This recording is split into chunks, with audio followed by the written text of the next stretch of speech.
દઈલા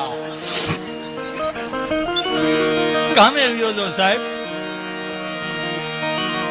અને કામે જઈને એનો વાંધો ને જેમ દી હાથમાં એમ પછી ઘેરે જવાનું થાય, ઠાયકો પાયકો ગામને ગોળીઓ પાય, ટ્રાફિક વિધિન સાહેબ ઘેરે આવું, દરવાજો ખખડાવું, દરવાજો ખુલે ને દરવાજાના ઉંબરામાં સાહેબ પગ મૂકું ને ખબર નહીં કઈ ઉર્જા કામ કરે છે. ઉમરામાં પગ મૂકતા સાહેબ મારા કાનમાં ધાક પડી જાય છે, સાહેબ મારા કાનમાં ધાક પડી જાય છે.